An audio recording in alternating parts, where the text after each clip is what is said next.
Bom, pessoal, vamos lá, mais um pouco sobre Daniel, destrinchando um pouco o livro, alguns detalhes, curiosidades. Lembrando que eu estou fazendo aos poucos, tá? Isso aqui de Daniel, até por falta de tempo. E também muita coisa diferente dentro do mesmo livro. Mas Daniel acho que logo já está chegando ao fim, depois só falta mais umas coisinhas. Eu já vou partir para outro livro da Bíblia, tá ok? O livro de Daniel, assim como muitos outros da Bíblia, ele passou por uma composição. Mas Daniel, sobretudo, né? Inclusive Daniel me lembra muito o Apocalipse, né? Que ele tem partes diferentes que foram compiladas no livro só. O livro se divide em duas partes, mesclando trechos em aramaico, em hebraico e também tem adições em grego. Então esse livro é basicamente uma composição, parecido com o livro do Apocalipse, inclusive. A primeira parte, que é do capítulo 1 ao 6, os primeiros capítulos do livro, é uma construção teológica. Só lembrando que dentro desses capítulos aqui também tem, apesar de ser basicamente em aramaico, ele também tem trechos em hebraico e vice-versa. Na parte em hebraica tem trechos em aramaico e adições em grego, tá, pessoal? Então, do capítulo 1 ao 6, ele é basicamente uma construção teológica. Eles são narrativas de sonhos, interpretações, casos de condenações e livramentos na corte dos opressores, Nabucodonosor, Dar e Sírio, narradas em terceira pessoa, ou seja, quem escreveu não foi testemunho ocular, e ele demonstra isso, mostrando que ele está mencionando um fato narrado, transmitido, em forma de Agadot, ou seja, contos populares. Então essa primeira parte aqui do livro de Daniel com certeza eram contos populares que o autor compilou. E havia na Babilônia um Daniel que interpretou o sonho do rei, etc e tal, e assim por diante.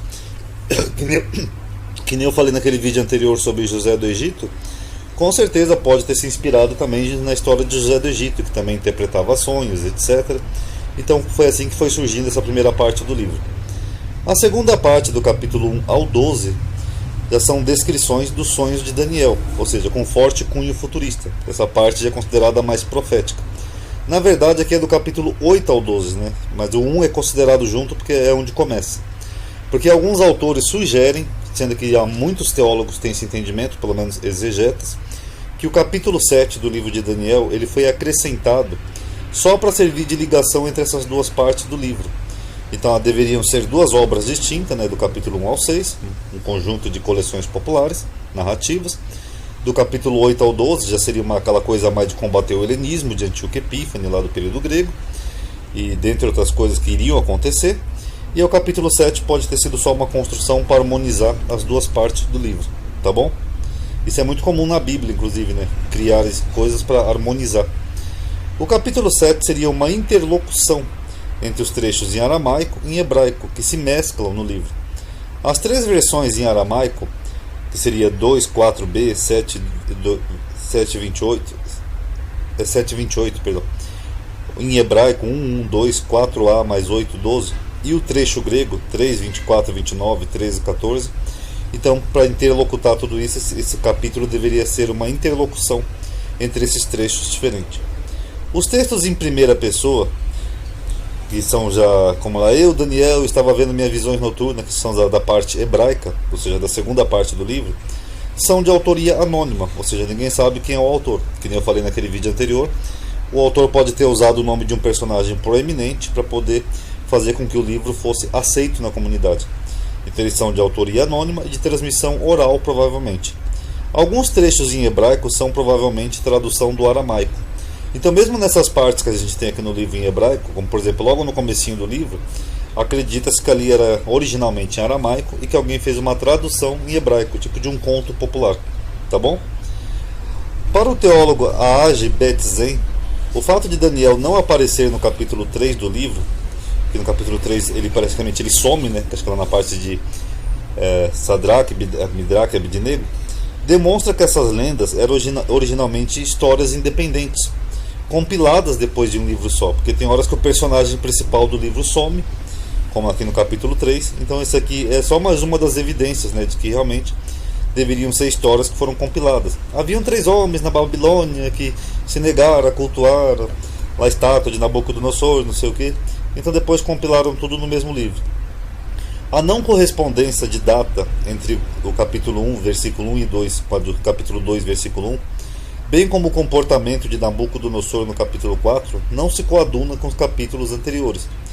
Por exemplo, aqui, no capítulo 1 de Daniel, ele fala que no terceiro ano do rei Jeoaquim, ou Joaquim, o rei de Judá, que era o reino do sul, veio Nabucodonosor, o rei da Babilônia, a Jerusalém e sitiou. Só que aqui no capítulo 2 ele fala que ele já estava recém no segundo ano de Nabucodonosor. Então, se aqui ele estava no segundo ano de Nabucodonosor, do reinado dele, quer dizer que esse sitiamento aqui aconteceu antes de Nabucodonosor. Porque o sitiamento ali do Reino do Sul foi um pouco antes, né? Nabucodonosor já era rei já há algum tempo, quando ele sitiou Judá. Então isso aqui é mais uma das inconsistências históricas do livro de Daniel, tá bom? Alguns trechos do livro são meramente duplicatas, e é nisso que a gente vai mostrar aqui nesse vídeo, analisar um pouco só, assim por alto, essas duplicatas e a intenção do autor. Por exemplo, essa primeira parte do livro, a gente tem essas duplicatas, como a visão dos 4 reinos. Nós temos a visão dos 4 reinos em Daniel 2, que é o sonho de Nabucodonosor, lá da estátua, e nós temos os 4 reinos já na parte hebraica do livro, né, que seria a parte lá das 4 feras. O leão, o leopardo com 4 cabeças, o urso com as costelas na boca e a besta terrível. São 4 reinos, então aqui meramente são praticamente duplicatas. Talvez é de períodos diferentes, talvez de autores diferentes, não sabemos, mas o fato é que aqui é de uma parte do livro e aqui é de outra parte do livro, tá bom? Desses 2 compilados de hebraico e aramaico. E depois nós temos também a ata dos mártires, né, no livro, ou seja, os mártires que sofrem a opressão. Aqui no capítulo 3 nós temos lá os amigos de Daniel, né, Sadraque, Mesaque e Abednego, e aqui no capítulo 6 nós temos o próprio Daniel, que é lançado na fornalha ardente. E depois nós temos o juízo sobre os reis, né, que seria o miolo do livro, que seria o capítulo 4 e o 5. Bem no meio, né, dessa interseção nós temos esse juízo dos reis. Aqui no rei da Babilônia é o sonho da árvore, né, que demonstra a queda do reino dele. E aqui no reino de Belsazar é aquela parte lá da mão que escreve na parede, que também demonstra a queda do reino dele, tá bom? Então esses paralelos sempre foram observados, né, por teólogos, até os pastores notam isso, né, que a estátua lá do capítulo 2 e as feras do capítulo 7 são paralelos. Os mártires também são paralelos, do capítulo 3 e do capítulo 6, e a condenação dos reis também do capítulo 4 e do capítulo 5.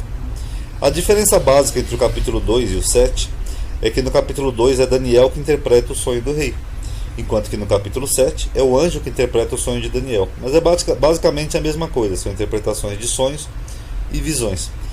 No capítulo 2 é referente ao passado, né, mostrando que Daniel interpretou aquilo que já aconteceu com Nabucodonosor, e no capítulo 7 seria do tempo do livro para o futuro, ou seja, seria uma condenação futura. No miolo dessas profecias, que é o capítulo 4 e 5, nós temos 2 julgamentos sobre os reis. O escrito na parede nós já vimos no vídeo anterior, né? Aquele mene, né? Pesa, conta e divide, né? Que também são unidades de medida, né? Que significariam 1 tempo, 2 tempos e metade de 1 tempo. Então ali tem todo um simbolismo da época, né? Sobre lá, o mesmo simbolismo que o autor usa em outros momentos. E o sonho da árvore do outro capítulo 4 é tomado de Ezequiel, que utilizava essa mesma simbologia de árvore, se referindo a reino. Aqui eu não vou ler tudo, mas eu só vou citar para vocês que aqui você vê que Ezequiel está falando com o faraó, o rei do Egito. E aí ele compara o faraó, o rei do Egito, a uma grande árvore, né, o seu reino. Eis que a Síria era um cedro do Líbano, de ramos formosos, etc. Ramagem de alta estatura, sua copa estava entre os ramos espessos. Aí aqui em vermelho, ó, por isso se elevou a sua estatura, né, que nem uma árvore, sobre todas as árvores do campo. Quer dizer que o faraó do Egito, ele se elevou, né, ele tinha mais poder do que os outros reis da época. E se multiplicaram os seus ramos, e assim por diante. Então essa é uma linguagem de Ezequiel. O autor faz o mesmo uso aqui em Daniel, só que ele aplica um sonho de Nabucodonosor, com o objetivo de mostrar a mesma coisa. Que aquele reino, no caso da época que ele estava escrevendo, Antíoco Epífanes, o reino helênico, né, lá dos gregos, aquele reino, assim como uma grande árvore, seria destruído. Mas como ele não podia dizer isso explicitamente, que era um reino opressor, então ele usou essa lendinha aqui, que Nabucodonosor teve um sonho para descrever isso e transmitir aos seus leitores. Aí ele coloca esse sonho na cabeça de Nabucodonosor, o autor, para o leitor entender que aquele reino chegaria ao fim. Ó. Eu vi uma árvore no meio da terra, cuja altura era grande, crescia essa árvore e se fazia forte, de maneira que a sua altura chegava até o céu, e era vista até os confins da terra. Então é basicamente isso aí, ele criou uma lenda, colocou lá em Nabucodonosor para representar um outro personagem da época presente. E os 4 reinos são tomados de mitos populares, provavelmente transmitidos por aculturação. Eu já falei disso no outro vídeo, então só vou citar, está público no YouTube, Mas nós temos, por exemplo, o mito das 5 raças, né, de Hesíodo. O mito das 5 raças está presente na obra Os Trabalhos e os Dias, do poeta Hesíodo, considerado o maior poeta grego, atrás apenas do grande Homero. Então o Hesíodo era um poeta grego, e como o autor estava escrevendo na época do helenismo, ele pode ter usado uma linguagem popular para simbolizar as mesmas coisas, porque sabia que o leitor iria entender. Esse mito fala da decadência da humanidade, dividindo-a em 5 idades, cada qual sempre pior que a antecessora. Hesíodo denominou inicialmente apenas 4 raças, que viveram em 4 períodos distintos. Depois que veio a 5ª raça, tá, pessoal? Cada raça representando um metal. Então essa analogia de metal com raças ou povos já era comum. Elas vão do metal mais nobre, que é o ouro, até o menos valioso, e depois ela se estende um pouquinho por ferro e barro. Sendo assim as 4 raças, de ouro, prata, bronze e ferro. São os mesmos elementos lá da estátua do sonho de Nabucodonosor. Então o autor pode ter feito uso, né, de uma linguagem conhecida na época para transmitir ao leitor isso. Ó. Olha, essa raça que está aí, né, que no caso seria dos gregos, ela é inferior. Ou seja, eles não vão durar muito. Porque nós já tivemos o ouro, a prata, o bronze e agora o ferro. Basicamente isso que ele queria transmitir. Portanto, esse mito filosófico grego deve ter influenciado na construção dos 5 reinos de Daniel, representado pelos mesmos elementos no capítulo 2. Só uma errata aqui, é 4 reinos, tá? É que o 5º aqui é o reino dividido lá, né? Ferro com barro. Pelo menos deveria ser comum o uso de metais para representar povos e raças. Quem quiser saber mais disso, eu tenho já um vídeo sobre isso aí no YouTube. Ou vocês podem ver aqui, ó, Mitologia Grega, volume 1, Junito de Souza Brandão, Os Trabalhos e os Dias de Hesíodo. Já Daniel na Cova dos Leões, aquela parte lá da Ata dos Mártires, que seria quase no miolo do livro, é nada mais do que um midrash de Isaías 32:2 combinado com Salmo 57, ou seja, aquilo não é real. Ali o autor está fazendo um midrash de uma coisa que já estava no Taná. Ó, quando passares pelas águas estarei contigo, e quando pelos rios eles não te submergirão. Quando passares pelo fogo, não te queimará, nem a chama arderá em ti. Então aqui é meramente uma linguagem poética do profeta Isaías, dando a entender que Deus protegeria o seu povo, e o autor ele transforma isso numa alegoria, numa historinha, numa lendinha. A lendinha de Daniel, dos amigos de Daniel na fornalha ardente. E aqui também nós temos uma ligação com o Salmo 57, que também é meramente um canto, um salmo. Ele enviará desde os céus e me salvará do desprezo daquele que procura devorar-me. Selá. Deus enviará sua misericórdia e sua verdade. A minha alma está entre leões, ou seja, é Daniel na cova dos leões.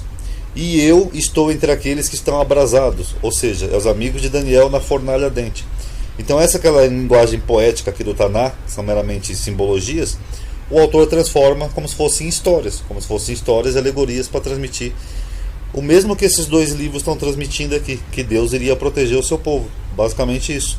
Assim como aqui nós temos uma linguagem simbólica, que também não é literal nem real, da mesma forma Daniel e os companheiros dele, na cova dos leões ou na fornalha ardente, também não é uma história real, é meramente uma mensagem para uma comunidade, dando a entender, olha, Deus vai proteger vocês, não se preocupe, tá bom? O decreto do rei também é semelhante, né, a outros da Bíblia, né, citados no Taná, o que demonstra que o autor deve ter utilizado o Taná como base. Por exemplo, o decreto de Nabucodonosor é um pouco semelhante ao decreto de Artaxerxes, de Ciro e de outros decretos que a gente vê, por exemplo, em Flávio Josefo, por exemplo. Que nem aqui, por exemplo, ó, uma curiosidade, ó, em Daniel 3 você vê que tinha os 3 companheiros de Daniel, Sadraque, Mesaque e Abidnego. Aqui em Esdra 4:7, no decreto de Artaxerxes, a gente vê os 3 companheiros de Artaxerxes. Aqui, ó, Bislão, Mitredade e Tabel. Então vocês viram, isso é meramente um tomado do outro, não é uma história real. Vocês perdoem eu falar errado aqui os nomes às vezes, porque esses nomes são tão esquisitinhos às vezes. Eu tô com tanta língua na cabeça que ultimamente eu ando caducando para falar certas palavras, são trava-línguas. As narrativas do capítulo 3 e 6 são paralelos também, que nem eu mostrei aqui na tabelinha. O livro de Daniel é basicamente isso, são paralelos, pelo menos nessa parte principal do livro. 4 reinos, que é o capítulo 2 e 7, os mártires perseguidos, que é o capítulo 3 e 6, e o julgamento dos reis, que é o capítulo 4 e 5, tá? Então esses capítulos 3 e 6, eles são paralelos. As inconsistências históricas demonstram que a intenção teológica do autor e não histórica, ou seja, ele tinha intenção de ser didático. transmitir uma teologia e não narrar fatos históricos. Por exemplo, aqui no capítulo 6 de Daniel ele fala assim, ó, e pareceu bem a Dário constituir sobre o reino 120 príncipes, os sátrapas, que estivessem sobre todo o reino. Essa narrativa ele está evocando a invasão da Babilônia, em 539 a.C., nos dias de Ciro. E nós sabemos que as sátrapas não ultrapassavam o número de 20, e não 120, como dá a entender aqui exageradamente em Daniel. Que nem eu falei naquele outro vídeo, esses errinhos aqui de Daniel podem ser justamente propositais, porque o autor queria demonstrar justamente isso. Eu estou contando uma história para transmitir uma mensagem para vocês, não uma história real. Deixa eu só fazer uma pausa aqui rapidinho. Eu estava conversando no grupo esses dias, eu estava até falando que é comum um povo oprimido utilizar de lendas, alegorias, e códigos, coisas que existem na época para transmitir mensagens uns para os outros. Eu até dei como exemplo os africanos, quando foram escravos nas Américas. Por exemplo, na América do Norte, eles usavam a própria Bíblia, que nem isso aqui que a gente está vendo aqui hoje, para transmitir códigos uns para os outros. Aqueles negros fugitivos que iam para quilombos, essas coisas. Que nem na América do Norte, aquela música lá, Let My People Go, Deixe Meu Povo Ir. Era um código que os negros passavam uns para os outros. Mas aí quando algum branco opressor via aquilo, eles falavam, não, a gente está falando da Bíblia, de Moisés, deixe meu povo ir. Mas na verdade era um código de fuga para eles. Então isso é muito comum entre os povos, quando são oprimidos, utilizar aquilo que você tem na época, quer seja mitologia, quer seja história, quer seja a Bíblia, a religião da época, a filosofia da época, não importa, para transmitir para aquela comunidade oprimida uma mensagem sem que o opressor saiba. É isso que é definido em teologia como literatura apocalíptica, quando você usa elementos ainda que não sejam reais, não importa se aconteceu ou não, que é para transmitir uma mensagem de esperança para uma comunidade oprimida. Então o livro de Daniel é basicamente isso. Boa parte dele ele está fazendo isso, ele está criando personagens que nunca fizeram aquilo no passado, como Nabucodonosor, Dário, Ciro, para transmitir uma mensagem. Então esses erros que o livro traz, erros históricos, exageros de números, tudo isso deve ser meramente proposital, justamente para o leitor entender, não é real. Isso aqui é um código para a gente entender que Deus vai proteger a gente dos inimigos, no caso, os gregos da época, tá bom? A narrativa dá a entender que o justo Daniel foi oprimido por se negar a prestar culto a uma divindade pagã e abandonar o culto a Deus, uma opressão religiosa que não era comum na Pérsia. Os persas não faziam isso de querer obrigar os outros a seguir a sua religião. Isso é mais comum entre os gregos e os romanos, que tinham o culto imperial. Então na história nós não temos essa referência de que os persas mandariam alguém para uma fornalha ardente ou para a cova de leões porque se negaram a cultuar os seus deuses. É mais uma evidência de que esse livro não é histórico. Em contrapartida, em 168, o rei Antíoco Epífanes IV quis obrigar todos os judeus a participarem do culto ao deus dinástico Baal Shammai, identificado com o deus grego Zeus, o Zeus do Olimpo, do qual ele se considerava a manifestação. Porque o nome aqui de Antíoco, Epífanes em grego é um cognome que quer dizer manifestado de Deus, ou seja, Deus manifestado. Então Antíoco Epífanes ele entendia que ele era uma manifestação do Deus Baal Shammai. Então ele queria que todo mundo prestasse culto a essa divindade. Essa era parte da helenização de Antíoco Epífanes. A narrativa em terceira pessoa, pois tem um cunho mais didático, ao contrário daquelas partes mais proféticas lá onde Daniel se coloca em primeira pessoa. Eu, Daniel, tive visões de noite, não sei o que. Já essa da cova dos leões e da fornalha ardente é tudo em terceira pessoa. Este Daniel, aqueles homens, etc. não é em primeira pessoa. Então isso aqui deveria fazer parte daqueles agadotes, contos populares que o autor foi adaptando para transmitir uma mensagem para uma comunidade perseguida na época de obrigação de culto de Antíoco Epífanes. Enfim, esses dois capítulos de Daniel, que seria o miolo, que é a parte da opressão, tem por objetivo teológico demonstrar a ajuda de Deus ao justo fiel e o castigo do opressor. Basicamente isso, tá bom? Em breve mais algumas coisinhas aí sobre Daniel e quem sabe mesclando já com outros temas e outros livros da Bíblia, tá bom? Se gostaram aí, deixa um like aí no vídeo. Obrigado aí por ter assistido. Paz a todos.